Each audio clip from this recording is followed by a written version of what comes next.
Yeah.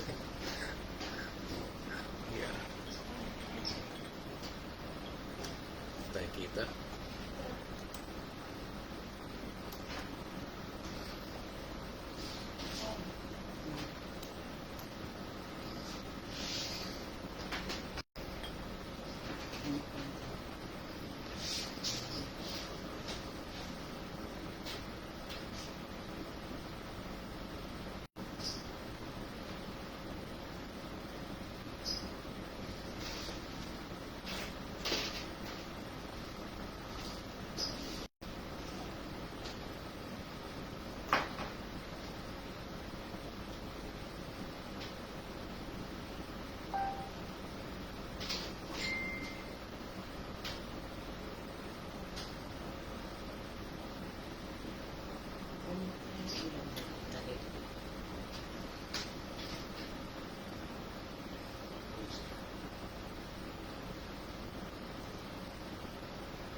Blessed good morning po sa ating lahat, sa CDC family, sa GDC family, to the rest ng ating mga kapatiran ngayon who are watching and following this live. It's our joy to be able to celebrate the goodness of the Lord sa ating church, sa GDC. Salamat sa kanyang kabutihan sa maraming taon, and it's really a privilege for us again to be able to join you sa pagsama ngayon sa atin. So, and it's 6 o'clock here in the morning while 10 o'clock there sa Pilipinas. You can understand kung medyo ano po kami ngayon. So, gumigising pa lang, but we really enjoy this time na makasama po kayo and to be able to really share God's word sa inyo. And so, welcome po sa bawat isa sa ating pagsamba sa Panginoon sa araw na ito. Purihin ang pangalan ng Panginoon. Totoong napakabuti niya sa buhay ng bawat isa, and for the whole family ng CDC, ng GCC, salamat sa kanyang kabutihan. So, as we start, tayo po ay sandaling manalangin bago po tayo umawit sa Panginoon at sumamba sa Panginoon. So, let's pray. Hallelujah. Father, we thank you for this wonderful day. Salamat po, Panginoon, sa inyong kabutihan, sa bagong buhay, sa bagong araw na kung saan ay mararanasan naman po namin ang kabutihan mo.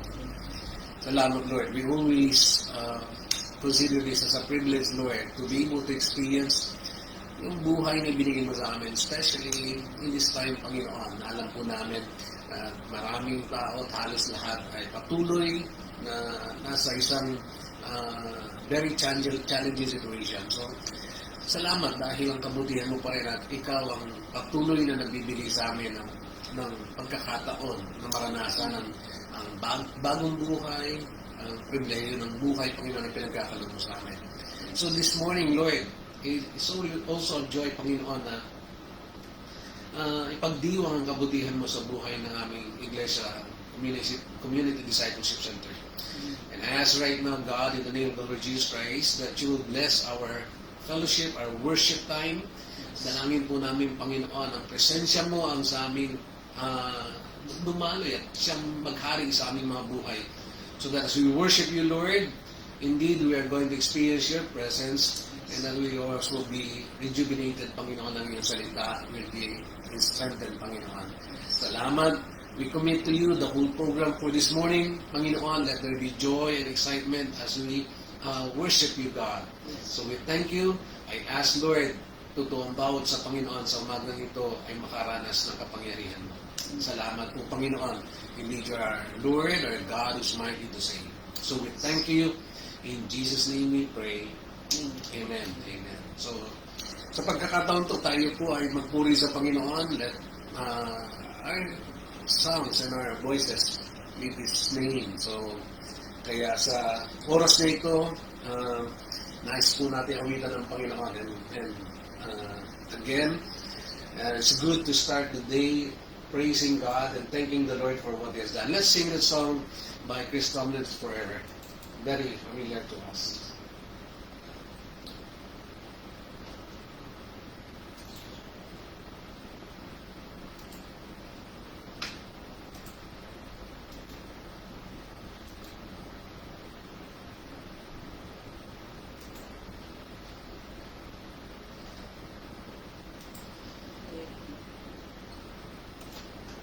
Anyway, may technical problem lang po tayo. Alright.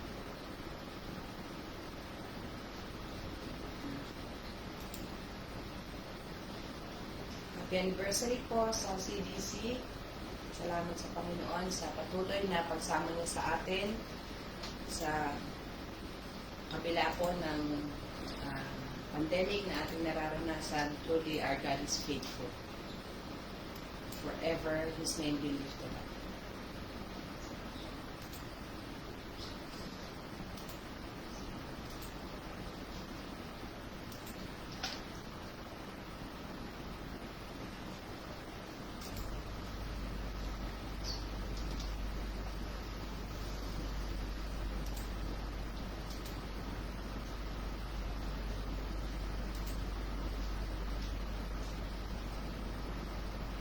Tuloy po kami nagpapasalamat sa Panginoon. Dito din po ay nararanasan namin ang kabutihan at patuloy na pagpapala ng Panginoon sa atin. Yung protection niya ay very evident din po sa iglesia dito. Salamat po. Alam namin na kasama kami sa inyong mga panalangin. In as much as kami rin po ay sinasama namin kayo sa aming pong mga panalangin. Marami pong salamat sa patuloy na pagtataasa natin sa isa't isa sa panalangin. Purihin po ang Panginoon. Alright. So, I'm just taking time, mga kapatid, sandali lang po. And somehow, medyo hindi nag-workout yung ating sound. So, I don't know why. It's first time. So,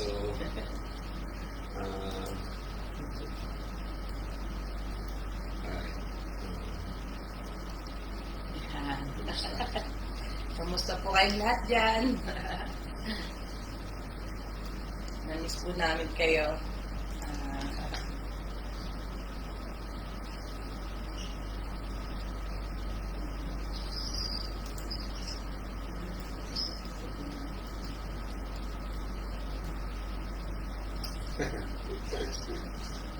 Alright, so sige po, let's worship the Lord through YouTube na nandito sa akin.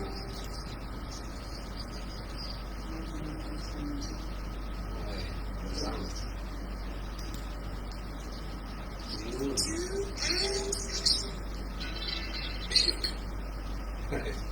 Meron ano wala.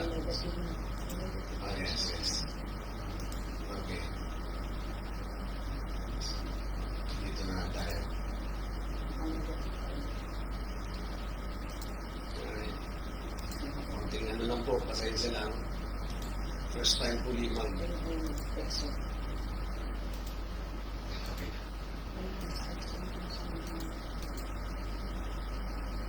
Okay.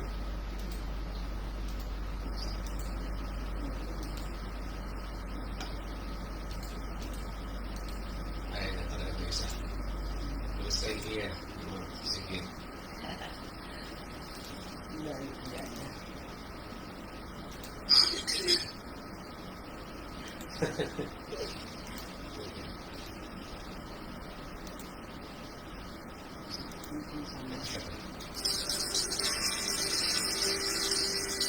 let's worship the Lord this morning. Let's sing, give thanks to the Lord. Give thanks to the Lord.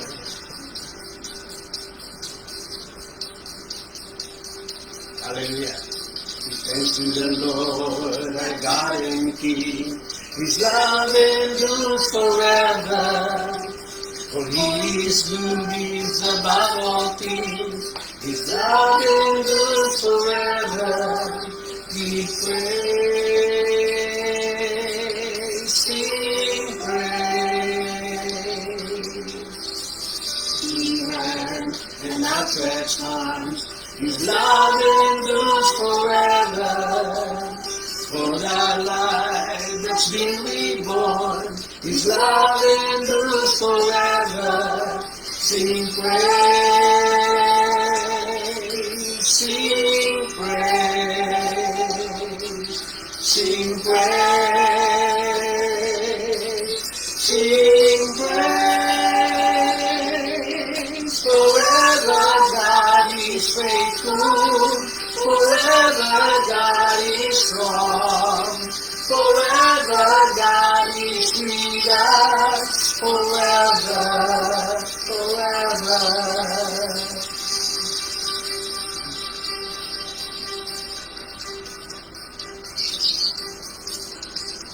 Rising the setting sun, His love endures forever. Fire and waves of carry on. His love endures forever. Sing praise, sing praise, sing praise, sing praise. Forever God is faithful. Forever God is strong. Forever God is with us. Forever, forever, forever God is faithful.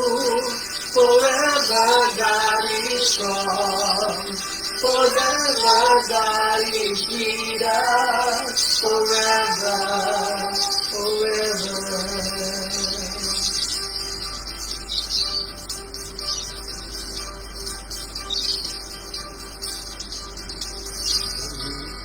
Forever, His love endures forever.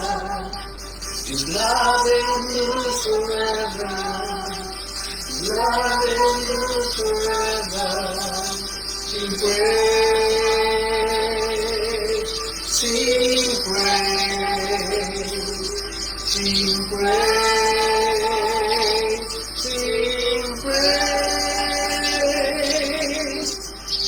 Forever God faithful, forever you are strong, forever you are with us, forever, forever, forever you are faithful, forever you are strong, forever you are with us, forever. Forever, forever you are faithful, forever you are strong, forever you are with us, forever, forever, faithful, forever you are strong, forever you are with us. Forever, forever, forever.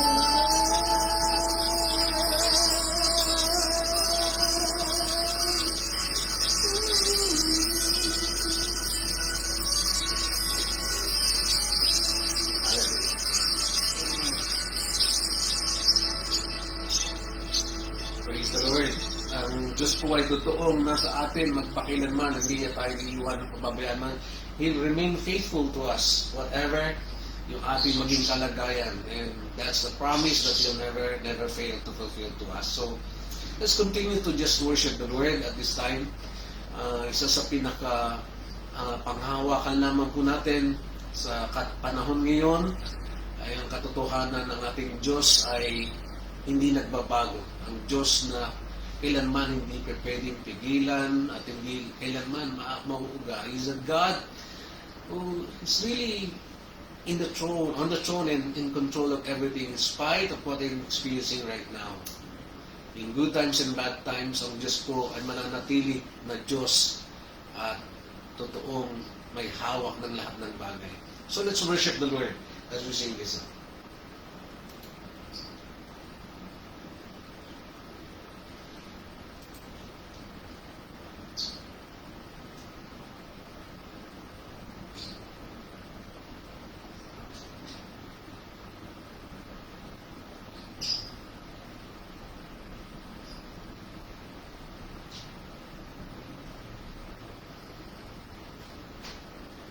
I think nagka-problem uli yung sound, but we are going to, hindi po tayo papipigil dyan. We'll just worship the Lord as we worship through sa YouTube ulit tayo. Alright, so let's worship the Lord.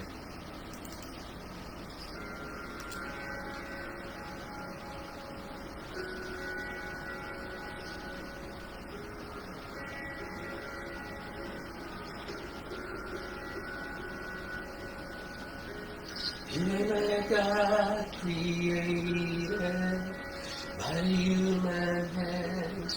You are not a God dependent on any mortal man. You are not a God in need of anything we can give by your plan. That's just the way it is. You are not a God created by human hands. You are not a God dependent on any mortal man. You are not a God in need of anything we can give by your plan. That's just the way it is. You are God alone from before time began. You are on your throne. You are God alone. And right now, in the good times and bad, you are on your throne. You are God alone. God is power, none can contend. You're the only God whose name and praise will never end. You're the only God who's worthy of everything we can give. You are God, and just the way it is. You are God alone from before time began. You are on your throne. You are God alone. And right now, in the good times and bad, you are on your throne. You are God alone. Unchangeable, you're unshakable, you're unstoppable, that's what you are. You're unchangeable, you're unshakable, you're unstoppable, that's what you are. You are God alone from before time began. You are on your throne. You are God alone. the good times and bad, you are on your throne. You are God alone. Unchangeable, unchangeable, you're unstoppable. That's what you are.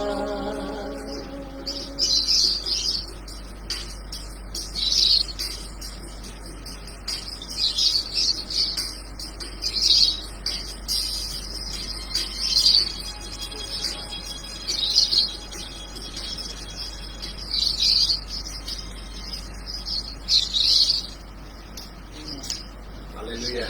Purihin ang Panginoon. He is indeed our God. He is unchangeable. He is unstoppable and unshakable. And He will remain faithful to us no matter what. Napakabuti ng Diyos sa atin. In the past months and years, the Lord sustained us. So, purihin ang Panginoon sa Kanyang katapatan sa ating mga buhay. He deserves all the honor and the worship that we can give to Him. Purihin ang Panginoon. And I do believe, mga kapatid, sa panahon ito, wala po tayo ibang nais na lapitan kundi ang Panginoon naman. So, indeed, our God alone deserves our honor and worship. So, purihin ang Panginoon. Sa pagkakataong ito, tayo po ay darako sa pakikinig ng salita ng Lord. And it's really our joy to be always hear God's word dahil ang salita po ng Diyos ang malakasan natin. Purihin ang pangalan niya, purihin ang Diyos. So, if you are still aware na it's already almost 2 years, 1.5 years that ito pong ating buhay ay para bang naiiba, no? Because all people na sa larangan ng anumang antas ng buhay, we're facing one of the toughest battle in our lives. Hindi ko basta-basta yung dinadaanan natin because of this coronavirus, the dreadful coronavirus. Hindi lang niya binago yung buhay natin, kundi it's very challenging, you know? Hindi niya lang ginawang kakaiba, and kundi totoong, let's accept the fact that it's really difficult, no? Alam ko po na in the past weeks or even month right now, you're rushing to get the vaccine, no? Lahat at ang daming tao that are really coming out for the vaccine. It's really amazing dahil alam niyo po, sa totoo lang, hindi lang mga Pilipino naghahanap ng vaccine right now. At matutuwa kayo sapagkat one of the news na lumabas is that isang ermitanyo sa Serbia, lumabas ako iba para lang magpabakuna sa laban sa COVID. Nung malaman niya, it's been 20 years na nasa kuweba, nagtatago because ermitanyo nga. And yet, after nang lumabas at malaman niya may pandemya, he really situate na makapagpabakuna rin siya. His name is actually I think Panta Petrovic. Si Panta Petrovic sa Serbia po yan. No? It was a news. Sabi niya, nung malaman ko may virus, I had to get the vaccine. No? Because sabi niya, malamang pupunta rin yan sa akin. It's amazing. That's how really threatening the virus and that we seek for a treatment. Hindi naman po yan. Naging mahirap ang buhay. Tayo tuloy mga Pilipino, alam naman natin, kahit mahirap, we are trying to enjoy it, try to at least find ways to be happy. Ano? Kaya, I think, a month ago also, no? Yung mga tinatamaan yata ng COVID o maaaring hindi man tinamaan pero had to undergo quarantine, nakakatuwa sapagkat they were given even a recognition and honor. Napasin niyo ba yung mga balita na yan? No? Para bang gumagraduate sa paaralan sa college. No? Congratulations for 14 days COVID quarantine. Marami po yan mga kapatid. No? Binibigyan talaga, napapagawa pa ng tarpaulin. As if that graduate ka talaga just by finishing your quarantine. Just to show that it is difficult, na hindi madali yung dinadaanan this because of this COVID. Recently, just 2 days ago, ako rin po ay nakaranas ng struggle dahil yung aking mga counselees sa wedding, I have to cancel yung kanilang mga pagpapakasal sa embassy. Simply because the day before ng kasal, nagiging positive sila. Yung umiiyak yung babae, pastor, hindi na matutuloy mo na yung kasal is because of this. Sabi ko, may plano ng Panginoon. It will happen. So, amazing. Marami siyang nagiging problema sa atin. Many nations are hoping, halos lahat ng bansa ay umaasa na magkaroon ng breakthrough against this unseen battle that we're facing right now. Na kung saan manormalize yung ating sitwasyon. Hoping na manormalize. No? Unfortunately, instead of subsiding, we saw the virus really surging its infections. Di ba? Nauna sa atin sa India, nakita natin kung gaano yung mga tao sa labas ay hindi na ipapasok sa ospital. Namamatay na lang ng mga tao sa labas, ubusan ng oxygen, and they had to really burn the bodies. No? At hindi lang yan, kundi a mass burial or burning na nangyayari. Hindi lamang po yan, even sa Indonesia, sa Asia na mismo, na kung saan, even yung mga doctors, tinamaan niya sabay-sabay, over dozen of vaccinated doctors. And I believe marami pa po. Dati, paisa-isa lang ang tama. May experience po din namin yan dito. Ang sumunod, instead na akala natin because of the vaccine, masasawa tayo. Pero later on, it turned out na hindi natamaan ngayon by families na. No? I happen to bring some families para swab and turned out positive. No? By families po yan, mga kapatid. The whole family, tinamaan. It's really amazing kung paano nangyayari. Terrible. Dahil the nations are trying to cope up kung paano lalabanan ng virus na ito. But before they can really cope up with the new vaccine, mas mabilis pa yung variants lumabas ngayon. Di ba? Dati, kung merong Delta na siyang nananalanta ngayon, meron na namang Lambda variant. No? Ang bilis ng spreading. It's already emerging and creating havoc sa maraming lugar. And the reality is, it's becoming harder. Life is becoming more and more difficult, and people are really concerned. Kailan ba talaga ihinto tong crisis na to, tong pandemic na ito? Ibang tanong, how can we really have a breakthrough sa panahon na to na katulad ng hinaharap natin? How can we have a breakthrough? Yun pong tanong natin. How can we have a breakthrough in the battles of life sa digmaang hinaharap natin ngayon? That's why this morning, let me share to you again a simple theme about spiritual breakthrough. Okay? Spiritual breakthrough. And we are going to talk about this doon sa pangyayari sa Banal na Kasulatan sa 2 Chronicles chapter 20 verses 1 to 30. Ano po?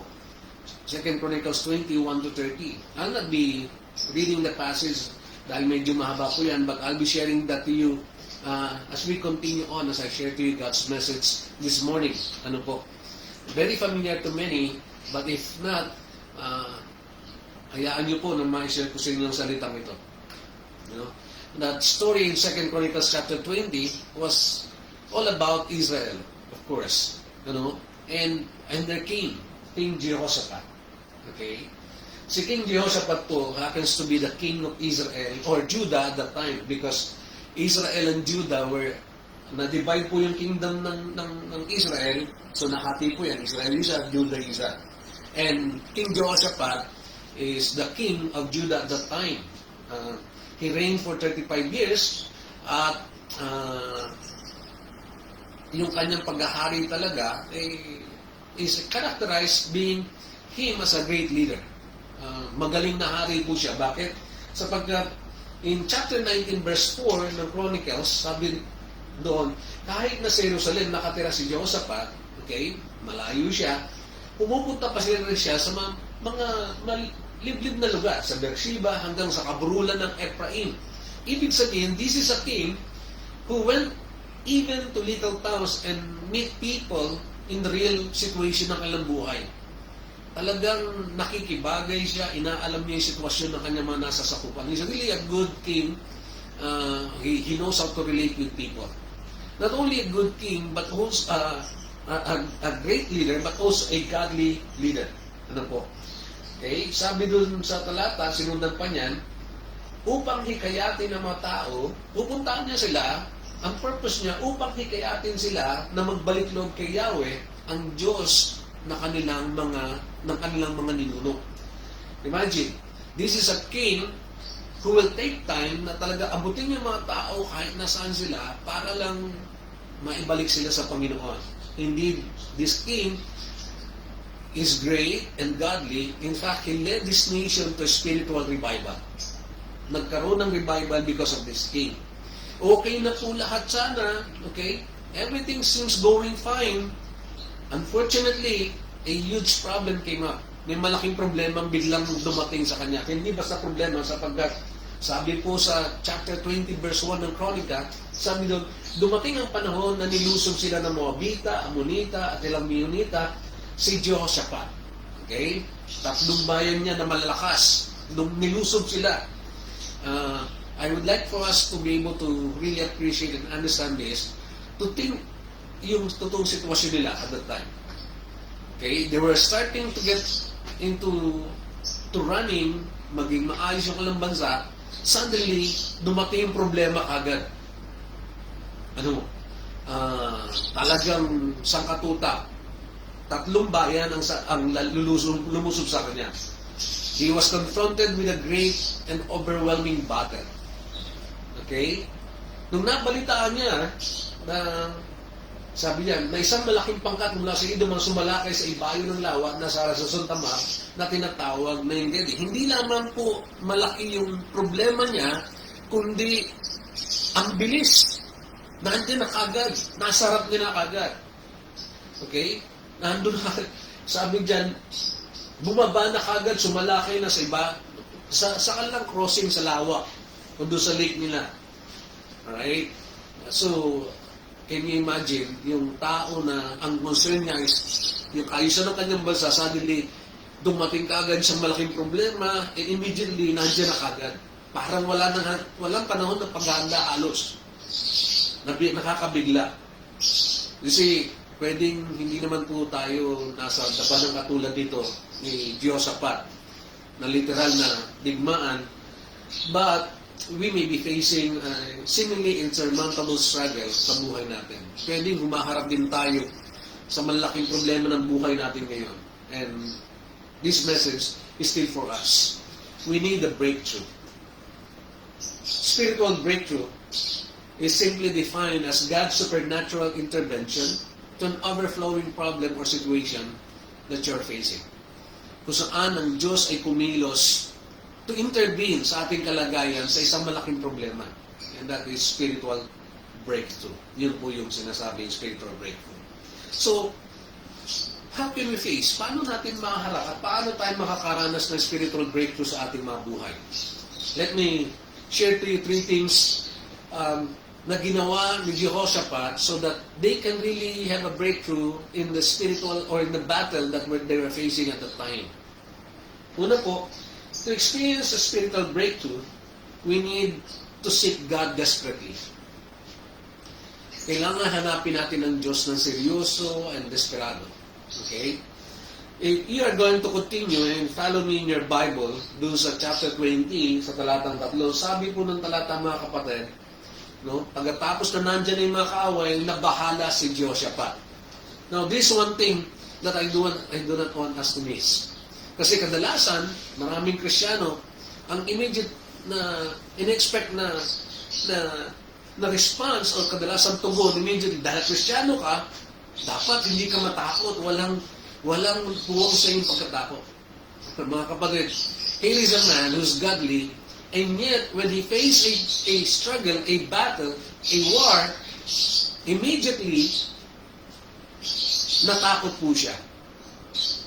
How I wish, tayo po mga Kristyano, how I wish, ano po, na sana ang default natin, kapag may malaking problema, talagang walang takot na darating sa atin, lalabas sa atin kapag hinaharap natin problema. Pero hindi po. Even Jehoshaphat is a human being like us. And it's saying, it's okay to be afraid. Okay lang po na makaranas tayo ng takot. Tao pa rin po tayo. Marami pong grupo ngayon nagtuturo na para bang ini-accept na nila ang mga tao, ang mga Kristyano na maranasan yung ganitong bagay. Ano po?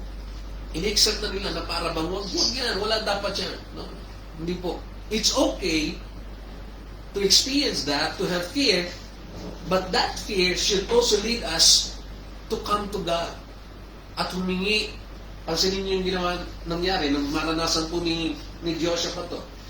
Nabahala si Jehoshaphat at yung kanyang takot ay nagtulak sa kanyang humingi ng patnubay kay Yahweh. Meaning, dapat okay lang na, na magkaroon ng takot, pero it should draw us closer to God. It should lead us to come to God. Hindi yung mapalayo ka sa Diyos. Yun yung masamang takot. Yun yung maling response. It's okay to experience this thing, but it should all the more lead us closer to the Lord. Okay? Inuutos niya tuloy na mag-ayuno ang lahat ng mamayan sa Juda. Alright? At ang maganda nito mga kapatid, hindi lang siya, kundi sinama niya lahat. Kaya nga, inutos niya lahat ng mamayan sa Juda na mag-ayuno. Bakit? He asked them to pray and fast because fasting helps us to focus on God alone. Sa kanyang plano, sa kanyang kapangyarihan. When time comes that we are facing a huge problem, it's so easy for us to be drawn. Okay? At malunod sa problema na yon. Wala ka nang iisipin kundi yung problema na yan. Pero, again, that's the reason why Jehoshaphat asked the nations to really fast so that their focus will be upon God. Besides, kaya niya sinaman lahat ng sapagkat this will be the problem of the whole nation. Hindi pa pwedeng sabihin ng isa na hindi ako kasama dyan. No, damay-damay na sila. Kung mamamatay sila, damay-damay na po sila dyan. So that's the reason why Jehoshaphat as a king asked everyone to participate. Dapat lahat. And secondly, he asked them to seek God, including, and he avoided everyone. Yun po yung gusto kong makita natin. He avoids everyone, sinama niya. Ikalawa, okay, is that he acknowledged God. Sa pag-ask niya na hanapin natin ang Diyos, kinilala niya ang Diyos sa harapan ng kanyang bayan. Okay? Sabi sa talatang 5, tumayo si Jehoshaphat sa harap ng mga taga-Huda at Jerusalem na nagtitipon sa bagong bulwagan ng templo. Nanalangin siya, O Yahweh, Diyos naming mga ninuno at ng buong kalangitan. So this is a great opportunity, a huge problem, to really recognize who God is. At yun yung ginawa niya. Okay? Sabi niya, kayo po ang namamahala sa lahat ng bansa at ikaw ang may lubos na kapangyarihan kaya walang maaaring lumaban sa inyo. So hindi niya lang po kinilala ng Diyos kung sino ang Diyos, kinilala niya rin po yung ginawa ng Diyos. O Diyos namin, ikaw nagpalayas sa mga taga rito upang ibigay niyo pa ito sa bahay ng Israel man pakilanman. Ginawa ninyo ito ayon sa inyong pangako, ayon kay Abraham na inyong kaibigan.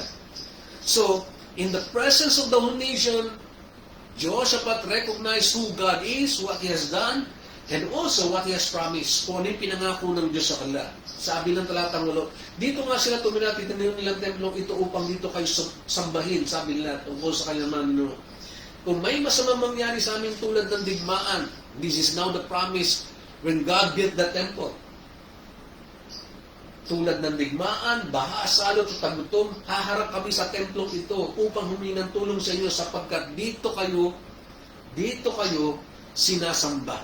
So malinaw, kay Jehoshaphat, yung naging pangako ng Panginoon sa kanila.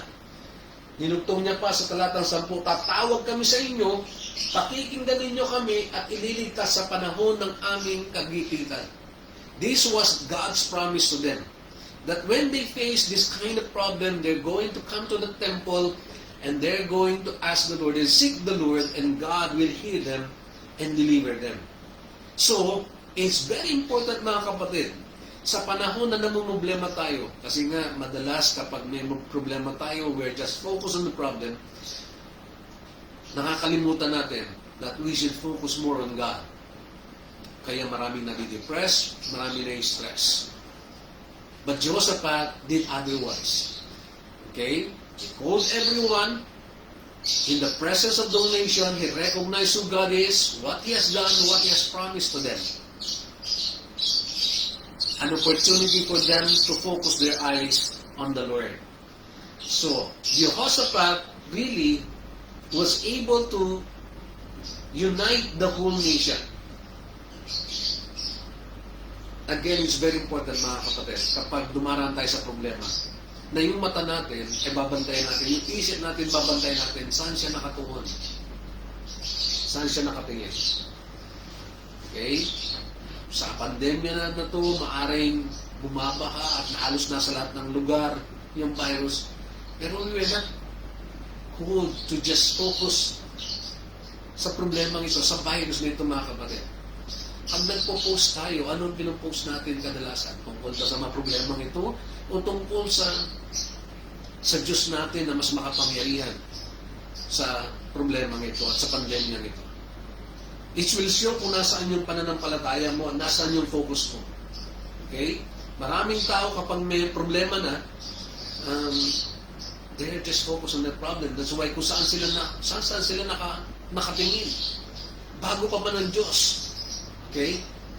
Kasi yung Diyos kadalasan na ibang tao kapag lumarating na sa malaking problema, lumiliit na. In fact, sa iba na sila nakatingin. Sa iba na sila na kumukonsulta. Okay? Kadalasan yung iba, yung Diyos nila mga kapatid, talagang bumabalik dun sa dati nilang pagkakilala. Nawawala sa Diyos na buhay at totoo na magliligtas sa kanila. Gaano kalaki ang tingin natin sa Diyos sa panahon ng problema? Mas malaki pa ba siya kaysa sa sakit natin o sa problema na hinaharap natin? It's very important that we acknowledge God. When we are seeking God, we need to seek Him desperately by acknowledging who God is, what He has done, what He has promised to us. Hindi lamang po yun ang kinilala ni Jehoshaphat sa kanila, sa harapan ng kanyang bayan mga kapatid. Ito na maganda.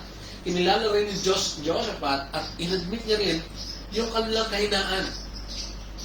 Yung kanilang kakulangan. Sabi ni Jehoshaphat, he admits their helplessness, first and foremost.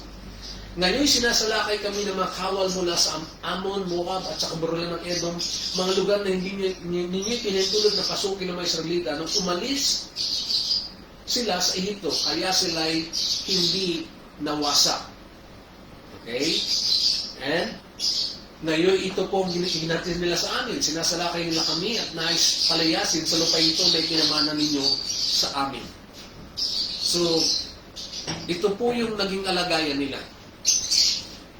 Now, also as I've said, that one thing that we should not, again, just set aside, is that to recognize that who God is and our emptiness, our weakness, our helplessness before the Lord.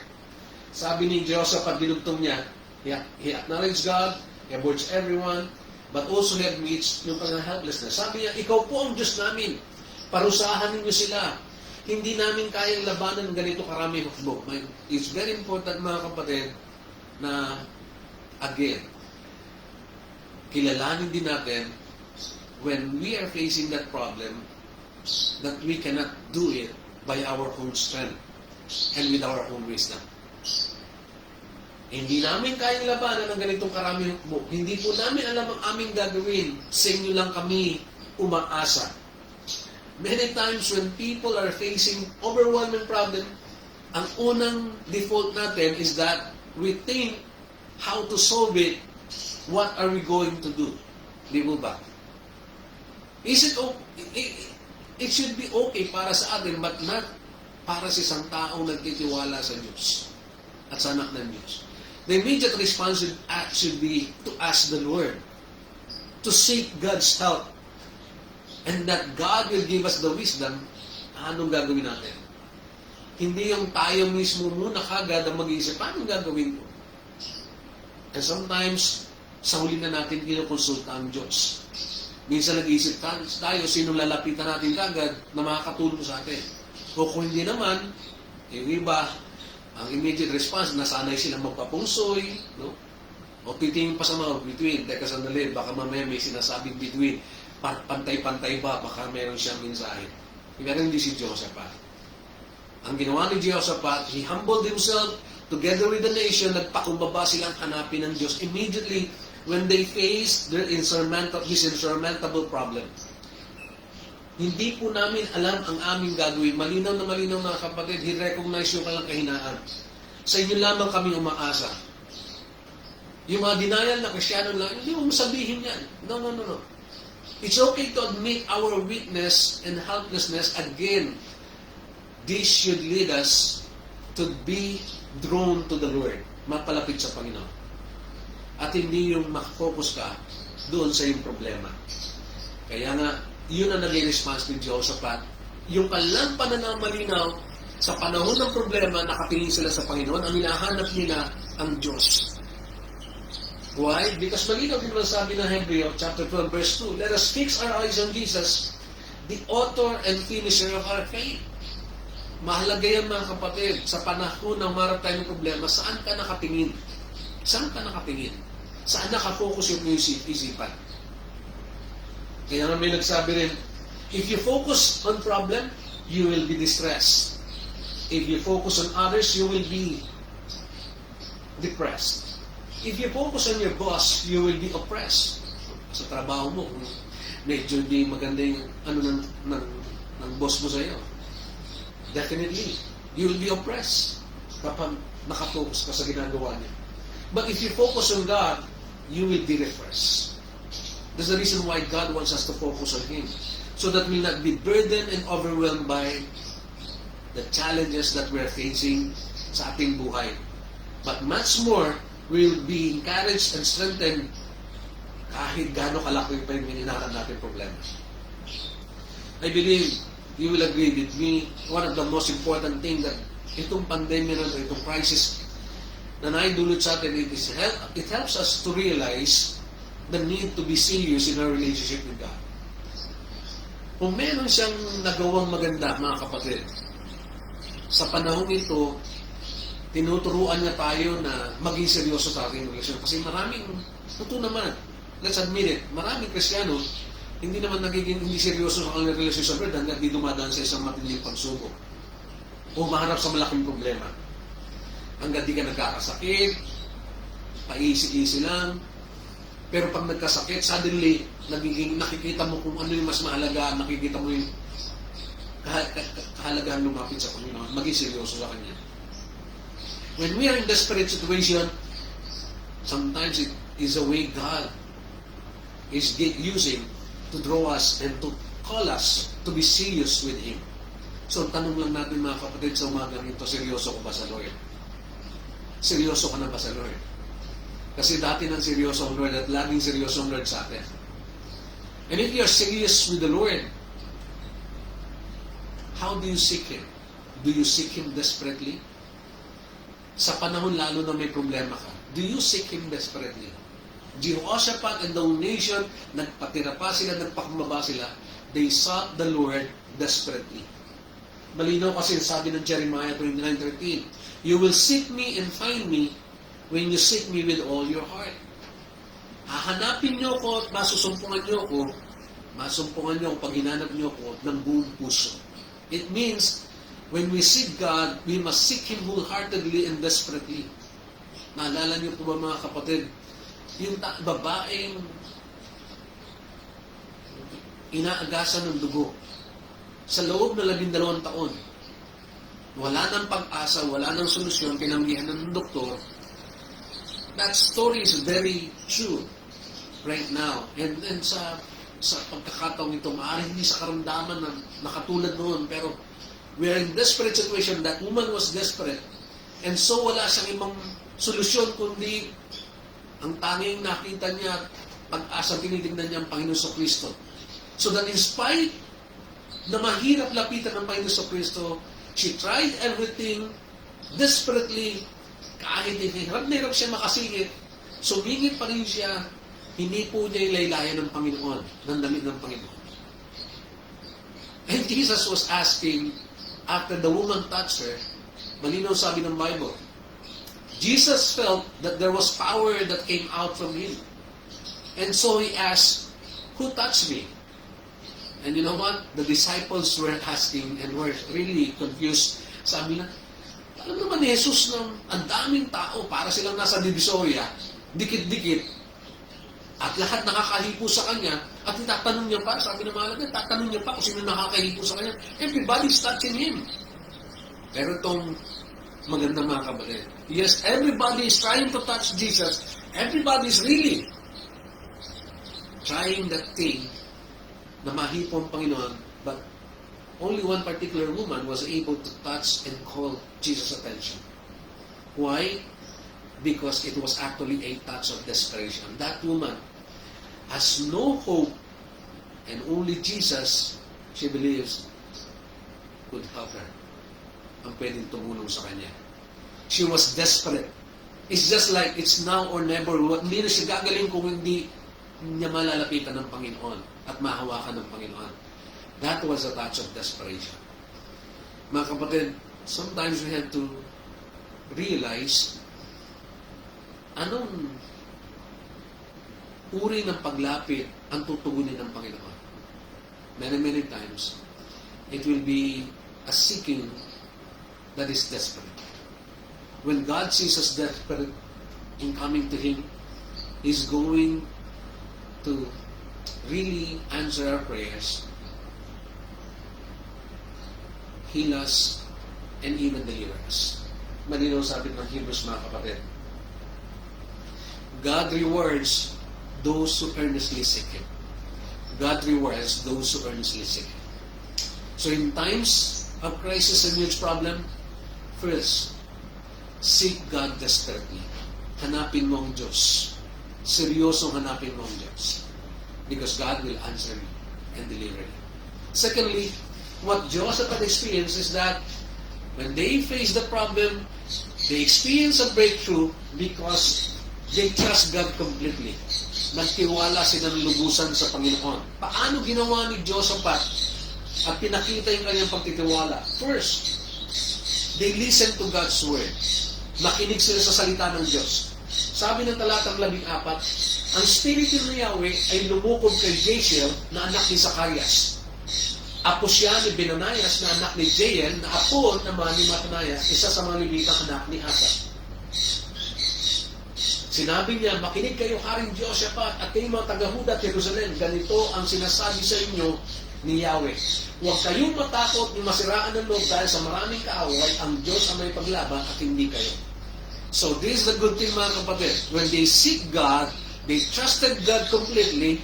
And when they trust God completely, they did it by first and foremost listening to God's word. Remember, faith cometh by hearing and hearing the word of God. Yung pananampalataya ay nanggagaling sa pakikinig ng salita ng Diyos. So when they hear God's word, they learn to trust God completely. Because the prophet of God spoke to Jehoshaphat at the time that they humbled themselves to the Lord. Mga kapatid, sometimes we need to hear this. Do not be afraid of this pandemic. Do not be dismayed because jobless ka, nagkasakit ka. Malinaw sabi ng propeta kay Jehoshaphat, ang Diyos ang makikipaglaban at hindi kayo. Ang Diyos ang lalaban para sa inyo at hindi kayo. Sa wika Ingles, the battle belongs to the Lord. It is the Lord who will fight for you. That's the reason why nakapagtiwala ng lubusan si Jehoshaphat ang bayan ng Israel is because of the word of God that was revealed to them. Pinanghawakan nila ng Diyos ang lalaban para sa kanila. Nung marinig nila yung mga kapatid, na sunod na ginawa nila, hindi lang sila nakinig. They really leave everything to God's hand. Dahil nga ang Diyos ang lalaban, pinagkatiwala na nila sa Panginoon ang lahat. Verse 16 says, harapin ninyo sila bukas sapagkat aahon sila sa sis. Makakasagupan ninyo sila sa may dulo ng libis sa silangan ng ilang ng Jeruel. Okay? And then, hindi na kayo kailangan lumaban. Sabi ng Diyos ulit, hindi na kayo kailangan lumaban. Again, they left everything in God's hand. Mahalaga itong mga kapatid. Sa panahon na tayo yung maharap sa pagsubok at problema, matuto tayong magsuko ng ating mga problema sa Panginoon at ipagkatiwala sa Kanya. Sabi ng isang kasabihan, when you leave everything in God's hands, you will eventually see God's hand in everything. Okay? You will eventually see God's hand in everything. Mahalagang matuto tayo isuko sa Panginoon. Hindi lamang nila iniwan sa Panginoon lahat ng problema. Again, nanatiling sila, tumingin sila sa kayang gawin at sa gagawing makapangyarihan ng Diyos. They are now focusing on the mighty saving work of God. Sabi ng Panginoon sa kanila, manatili lamang kayo sa inyong kinatatayuan at maghintay. Makikita ninyo, ang sinyong salita, makikita ninyo ang pagtatagumpay ni Yahweh para sa inyo. Again, they listen to God's word. After listening, nagtiwala sila, pinagkatiwala nila sa Panginoon. Pero not only that, they have to witness God's salvation. Yun ang pinakamasarap. Yung makita mo, yung gagawin na pagliligtas ng Panginoon.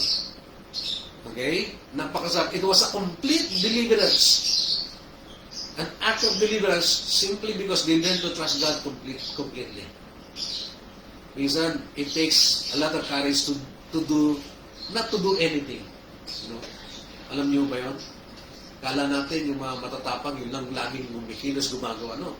Sometimes yung matapang, kailangan matutunan niya rin walang gawin kundi tumahimik lang ipagkatiwala sa Panginoon. Kailan po nangyayari yan?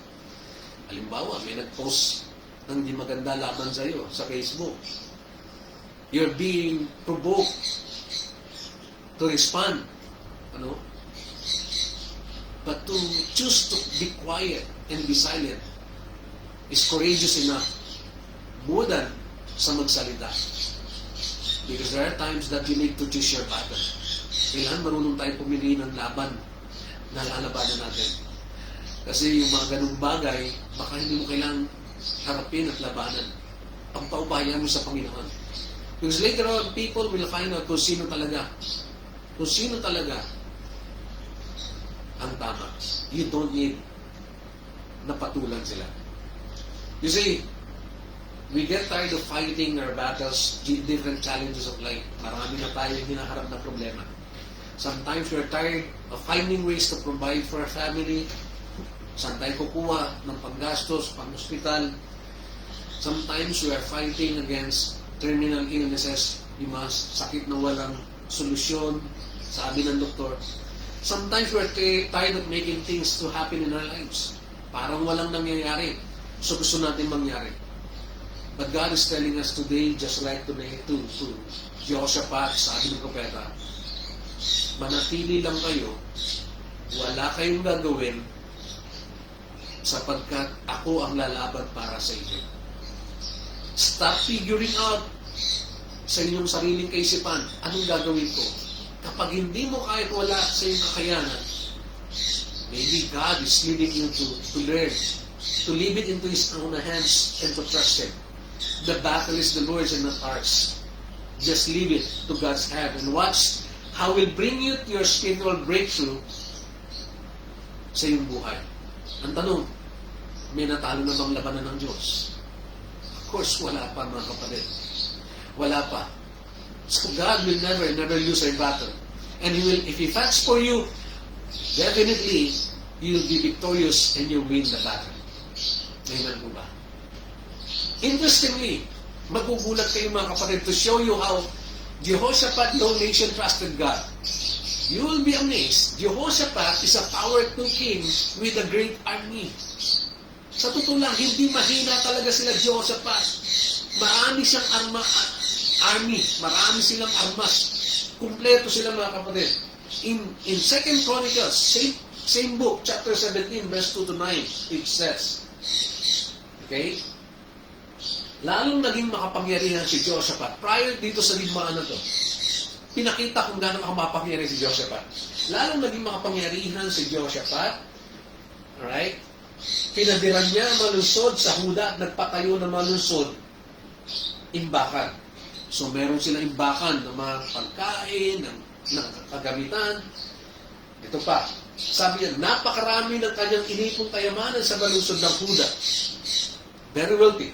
Dahil nga godly and great king, naglagay siya ng matatapang na kawal sa Jerusalem. Therefore, yung mga kawal niya mga kapatid, hindi yan pipitsugin. Yung mga sundalo niya at that time. Pero hindi lang sila pipitsugin mga kapatid, napakarami niya. You know how many armies meron si Jehoshaphat? Sa tribe ni Judah, yung unit commander, meron siya 1,000. Unit commander pa lang yan. Sa tribe ng tinatawag na Adna, at the time yung kanyang leader, meron siyang 300,000 soldiers. Si Johanan with 280,000 soldiers. Si Amasiah with 200,000. Mga leader niya. Si Eliada with 200,000. Si Jehoshaphat with 180,000. Ang total niyan mga kapatid is 1.6 million fighting men. Kunti ba yan? 1.6 million fighting men. And yet, God told him, this is not your battle. Kaya nila sa totoo lang, pero sabi ng Lord, hindi itong laban ninyo. You just need to trust me. Siguro kung kayo nasa sa sitwasyon ni Jehoshaphat, hindi kayo papayag agad. Siguro, immediate response, lusog. Kaya natin to with this army. No. Jehoshaphat listened and obeyed God. Nung sabi ng Lord, hindi niyo laban to. Sapagkat malinaw, alam niya yung sinasabi ng Kawikaan, Proverbs 21:13. The horse is made ready for the day of battle, but victory rests in the Lord. Pwedeng kompleto ka, pwedeng nakahanda yung mga kasangkapan mo, and to have a horse before, yung mga karwahe dati, it means parang tangkihan, parang eroplano sa kanlihan. Considered na ganun. And yet, sabi ng Biblia, victory rests in the Lord. Alam ni Jehoshaphat yan. That's why he listened and obeyed God. Ang pagtatagumpay ng gagaling sa Diyos. Kahit gaano kalaki ang iyong kasundaluhan, pero ang katagumpayan ng gagaling sa Panginoon. That's the reason why Jehoshaphat trusted God completely and the whole nation of Israel. Today, alam natin, if you're going to ask, anong Israel ngayon? Nasaan ang Israel ngayon? Nung magsalita yung mga presidente na si Benjamin Netanyahu, it was a very powerful speech to show yung katayuan ng Israel ngayon. Naging trending pa nga yan mga kapatid para ipakita kung anong Israel ngayon. At ito sabi niya, just let me show you. Sabi ni Benjamin Netanyahu, Israel today. Only 70 years ago, the Jews were taken to slaughter like sheep. Para pinagpapaslang sila parang mga aso, tupa na walang kalaban-laban. 60 years ago, we had no country, no army. 7 Arab countries declared war on the small Jewish state. Few hours after its creation, we were just 650 Jews against the rest of the Arab world. 35 years ago, we fought the 3 most powerful armies in the Middle East. And we swept them in 6 days. Ang tawag ko dyan na 6 days war. Tinalo pa rin nila. 35 years ago yan. Gusto silang sakupin ng matitinding 3 bansa ng panahon niya. Okay? 6 days, nilupin nila sila. Ano pa po nangyari sa kanila? Today, sabi ni Netanyahu, we have a country, an army, a powerful air force, a state-of-the-art economy which exports millions of dollars. We make the desert bloom and sell oranges, flowers, and vegetables all over the world. At totoo yan mga kapatid. I always encourage people here na malapit din lang kami sa Israel. Please visit Israel for you to see how God bless the nation. Even sa kanilang mga agriculture land, sa kanilang mga inventions, you will be amazed mga kapatid. You will see the difference. Sapagkat sa bayan nila, mayroong portion na kung saan mga nakatira, mga Arabs, mga Palestinians. And yet, ang tingin mga kapatid, sa totoo lang, ang tingin is this. Right? Sorry. Ang tingin is this. Madali mo makita yung kaayusan ng lugar ng Israel laban sa mga Arabian. Madumi, marumi, samantalang Israel, malinis ang maayos. You will see that by your own eyes if you happen to visit Israel. Sabi niya, Israel has sent its own satellites into space. 3 satellites at the same time. Can you imagine? Sabi ni Netanyahu, we survived Pharaoh, we survived the Greeks, we survived the Romans, we survived the Inquisition, we had the pogroms in Russia, we survived Hitler, we survived Germans, we survived the Holocaust, we survived armies of 7 Arab countries, we survived Saddam. We will survive the enemies present today because we have the guardian that never sleeps, the God of Abraham, Isaac, and Jacob. Mga kapatid, totoo. That's the reason why no one can deny the truth of the Bible and God because of the nation of Israel. A nation that in spite of its smallness, in spite of what they experienced, they were preserved and now they are very powerful nation simply because sabi ni Netanyahu, we have a guardian that never sleeps, the God of Abraham, Isaac, and Jacob. And true enough, David said, some trust in chariots, some in horses, but we trust in the name of the Lord our God. Mga kapatid, saan ka nagtitiwala? Saan ka nagtitiwala? In this time of pandemic, the greatest protection is the Lord. Honestly, a lot of people are asking me, Pastor, kahit yung mga nandyan, nagtetext, kumusta na po kayo? Vaccine po ba kayo? I have already 3 vaccines. 2 Sinovac, isang Pfizer, and the 4th is going to September 1. But you'll never hear me actually telling people that this is really my source of confidence and protection. Alam niyo po kung bakit? Remember, when Chris got COVID in the Philippines na na-stuck kami dyan, hindi ko iniwan si Chris. I was with her, kasama niya sa kwarto, niyayakap siya sa panahon na kung saan may COVID siya, sinusumpong siya, nilalagnat, at minsan hinahalikan ko pa, niyayakap. At sa panahon na talagang nagdidiniri siya, I always comfort her. Minsan sinasabi ko pa, kung di mo kaya, mauna ka na. Biro lang po. But, sa totoo lang, at that time, and you'll be amazed how God protected me. Iningatan ako ng Panginoon. Hindi ko ako naawa. Kami here sa UAE, mga kapatid, we had several cases ng COVID positive, not individuals, by families. Dadalhin ko po yan sa center, sa convention center where they're being swabbed, they were being processed. It will turn out to be positive. Nakasakay sa sakyan ko yan. A guy will ask me to pray for her, maglilihan na hands. It turned out, the next day, he's COVID positive. Pero hindi po ako nahawa. I always say this, God is my protection. I only went for vaccine because I need not to be disturbed sa aking pagbibiyahe, sa pagtawid sa border, because here, right now, you cannot enter public places without a vaccine and walang swab na kung saan nakalagay sa app namin. That's the only reason why I took the vaccine. But for protection, it is always God who can protect me no matter what. Mga kapatid, hindi yung vaccine. That's the reason why, yes, it can help to minimize the effect, pero marami pa rin po. Can you see?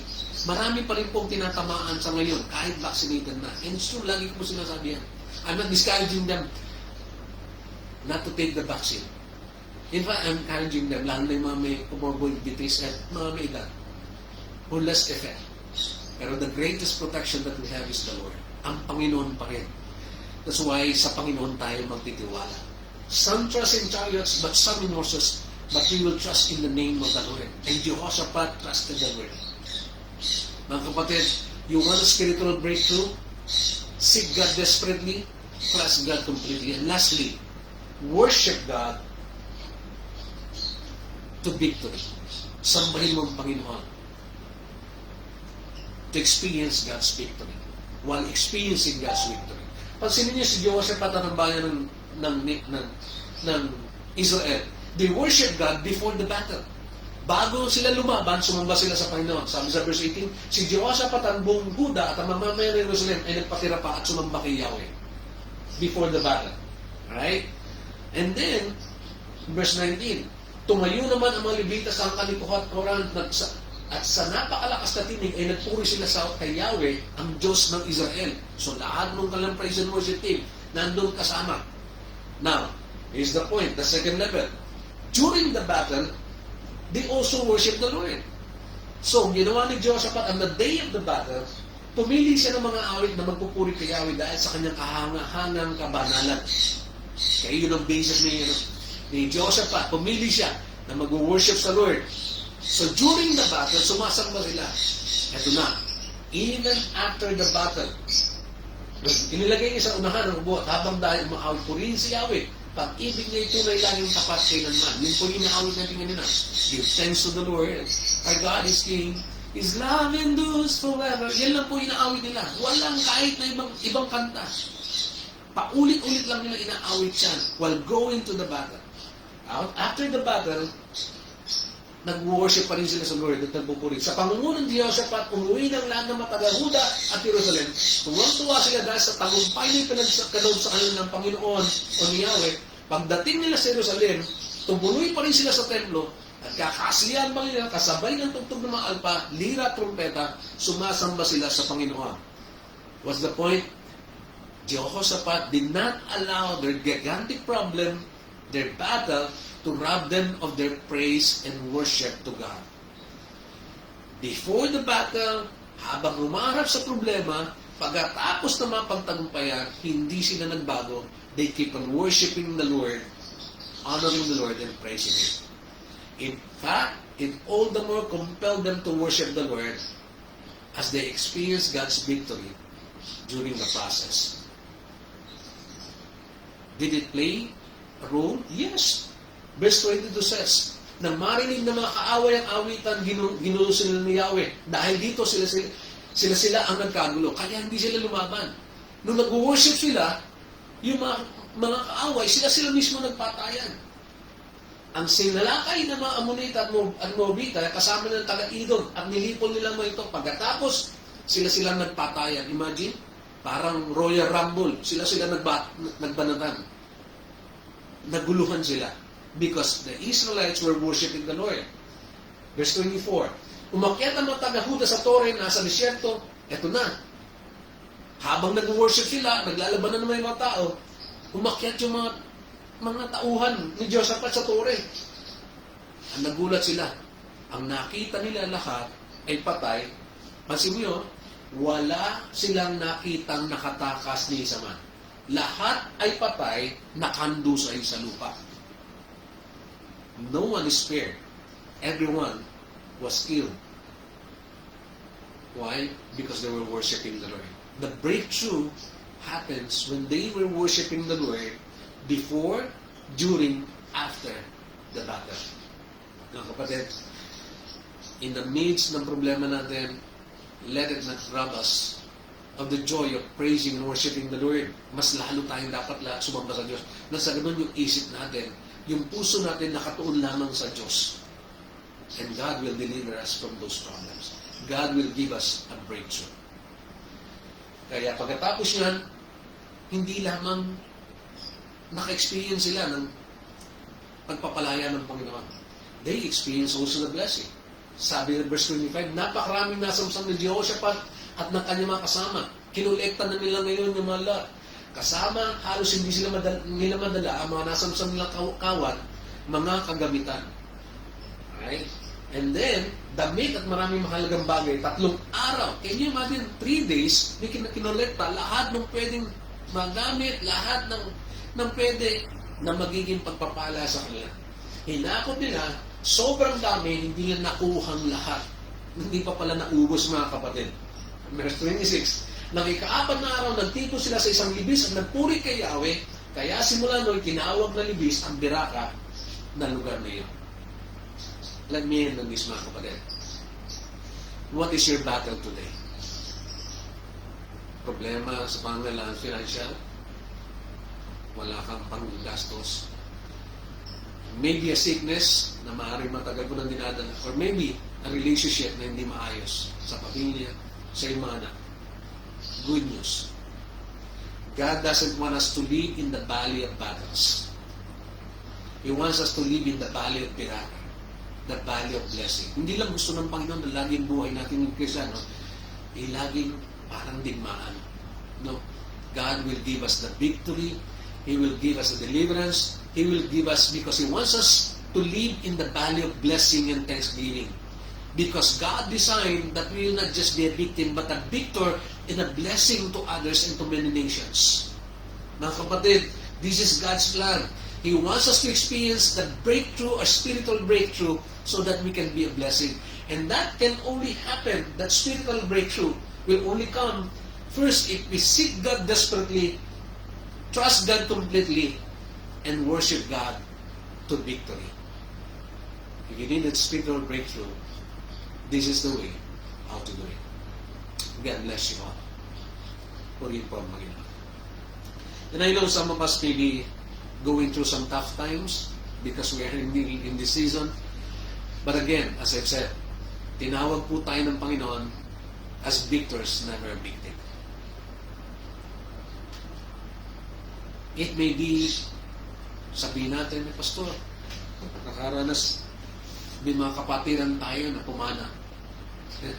Mga kapatid, death is not a defeat. God, the Lord Jesus Christ already defeated death and the sting of death.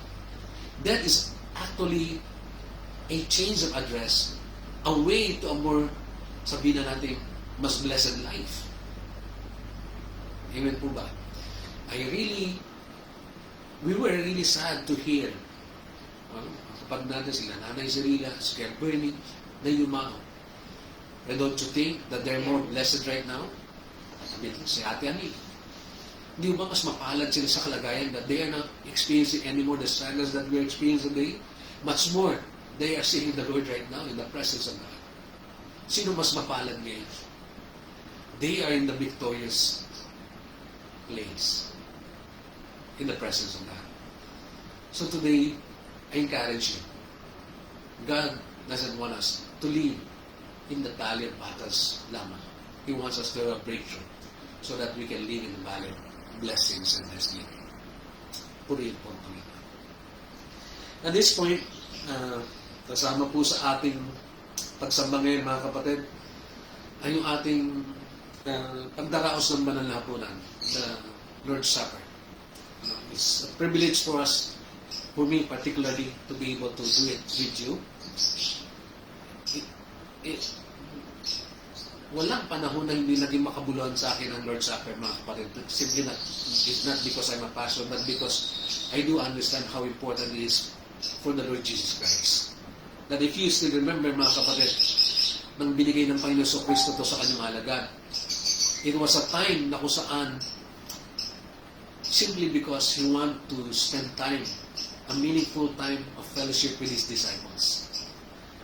So I would like to encourage you that as we do this, especially this time of pandemic na kung saan nalilimitan tayo na magkita-kita, this will be the right time for us to experience the spirit of intimate fellowship.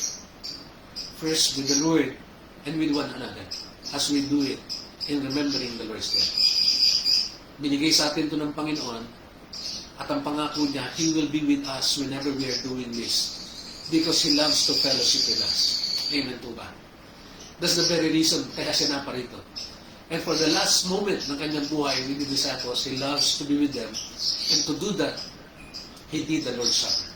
So let it be in the spirit of intimate fellowship.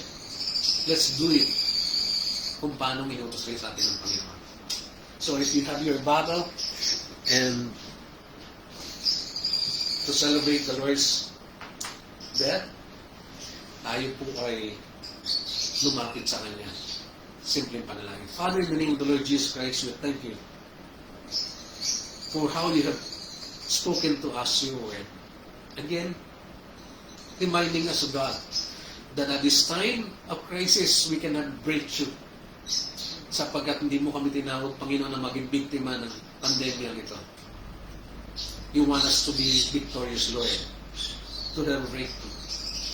And that can only happen if we continually seek you desperately, if we trust you completely no matter what, in good times and bad times, and also worship you in every season of life. Purihin ka, Panginoon. Salamat din sa pagkakataon that we can celebrate the Lord's Supper, a meaningful occasion that you have entrusted to us. Because you promised, Panginoon, kasama ka po namin, and we love to be with you in your presence, because only then, na nararanasan po namin ang katagumpayan kapag kami nasa presensya mo, Panginoon. Bless also our fellowship, O God. Make us one as we celebrate and do this, as you promised. Bless this now, O Lord, in Jesus' name. Amen. Hawakan po natin. Let me lead you on this.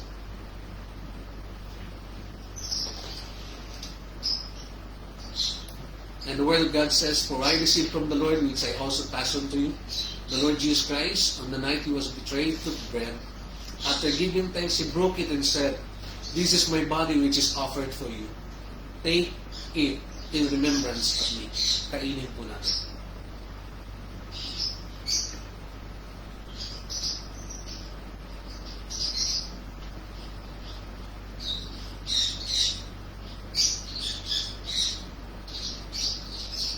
In the same way, after the supper, he took the cup, saying, "This cup is a new covenant in my blood. Take, drink in remembrance of me." Inumin po natin.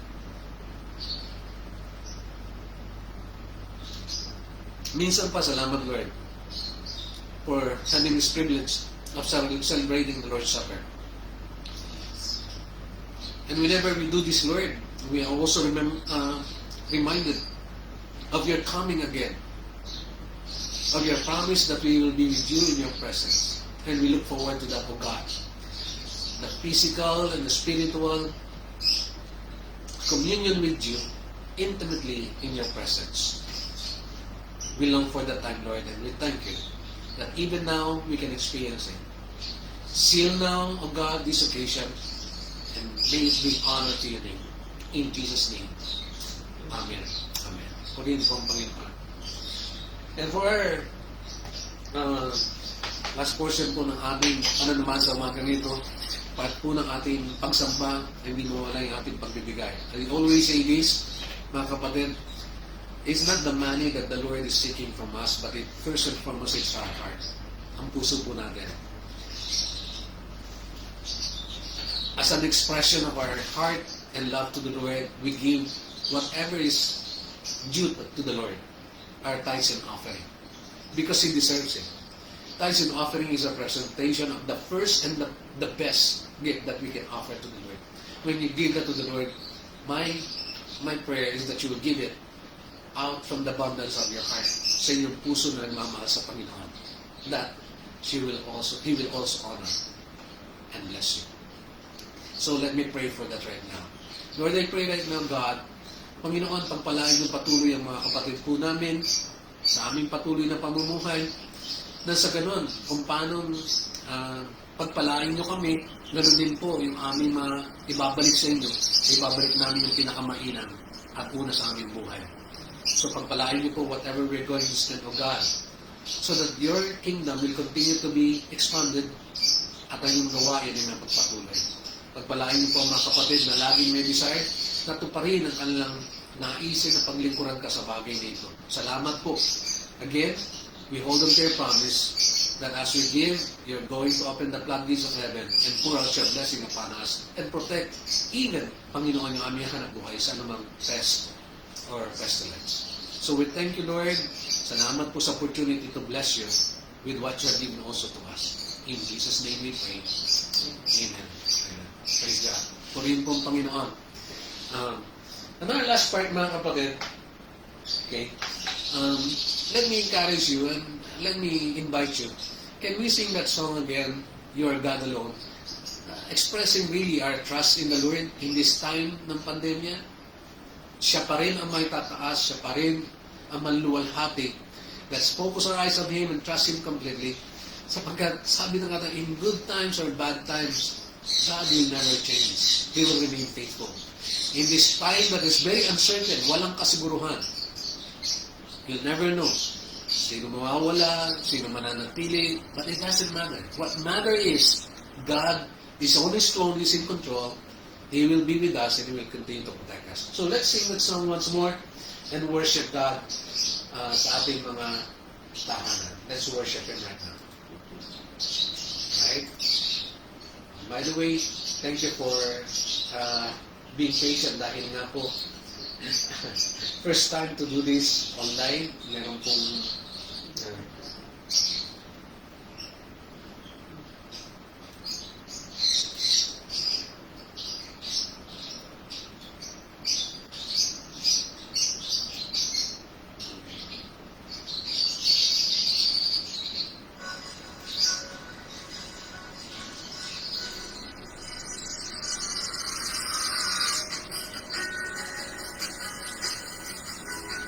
let's worship the Lord once more, worshiping Him with His song.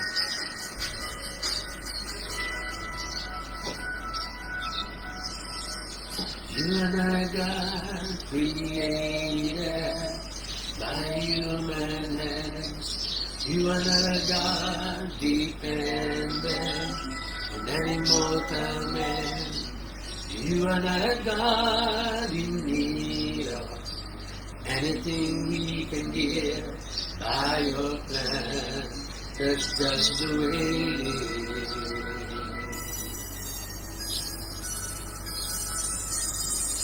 You are not a God created by human hands. You are not a God dependent on any mortal man. You are not a God in need of anything we can give by your plan. That's just the way it is.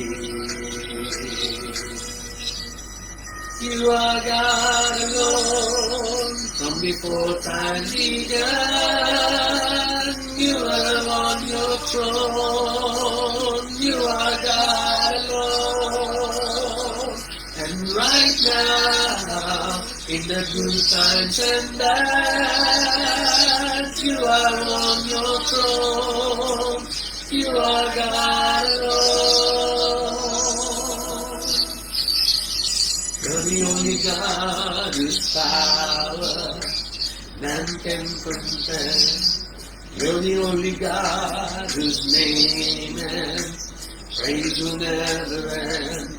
You're the only God who's worthy of everything we can give.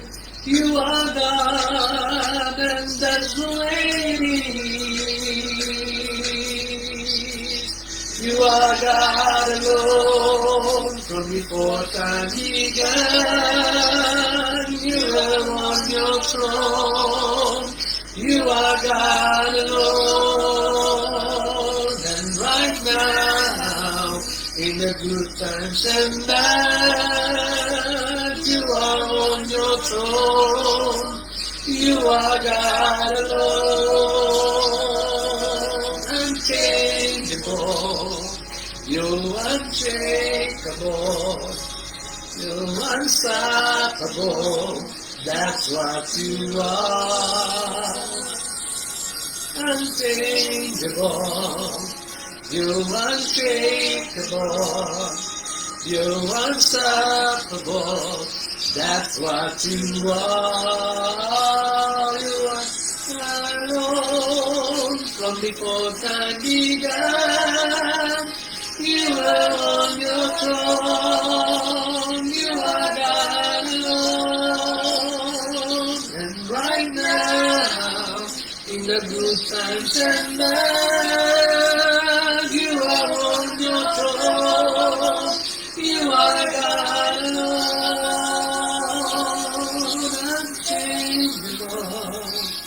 You're unchangeable. You're unstoppable. unstoppable. That's what you are. Hallelujah. Purihin po ang Panginoon. Tayo po yung magwakas sa panalangin. Let me pray for you again. Lumapit po tayo sa Panginoon. Hingin ang kanyang patnubay sa atin. Lord, salamat po Diyos. Sa magang ito, minsan pa, pinakita niyo po sa amin, O Diyos, at anuman ang sitwasyon ng buhay, tinawag mo kami upang magtagumpay, hindi dahil sa kaya namin, because you are the God who's mighty to save. Pinakita mo yung Panginoon. Hindi nyo kailangan yung kaya namin gawin, because you are God alone and you can do it, you're mighty. Kahit kailan, Panginoon, ay mapagtagumpay kayo. Salamat po, Panginoon. Ito po yung aming panghawakan, ito po yung aming titignan lagi, Lord. That even this pandemic will never have a control in our lives. Yes, we can attend to our immediate needs right now.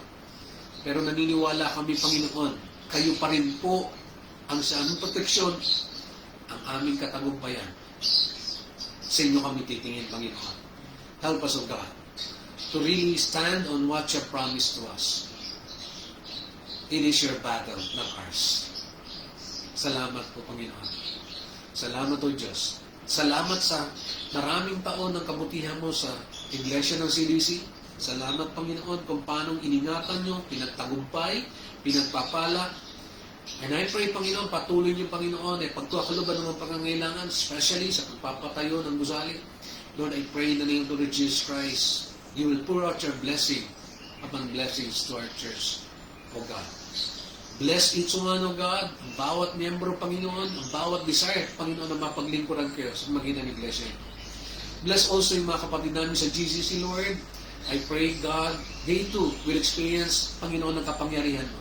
Ingatan mo pong bawat sa cover us with your precious blood. Protect us from any harm. Panginoon, kung paano ikaw ang Diyos ng Israel na naging matapat at nag-ingat sa kanila, ganun din po kasama nila, Panginoon. Ingatan niyo po kami. Pagpalain, Panginoon. Again, tanggapin niyo po lahat ng papuri, lahat ng pasasalamat, lahat ng pagsamba. For you are God alone that deserves all the honor and praise. In Jesus' name, Amen. Amen. Purihin po ang Panginoon. Salamat po mga kapatid sa pagkakataon na binigay niyo sa akin na may bahaging salita ng Diyos. Mapangunahan kayo sa pagsamba ngayon. You will always be in our prayers sa Panginoon. Again, kasama po ni Chris, ni Joanna, who's going to work right now. Ingatan po kayo ng Panginoon. We extend our greetings. Happy anniversary po sa ating iglesia. Pagpalain po kayo ng Panginoon. It's our joy. God bless you po. Salamat po ng marami. God bless. We miss you.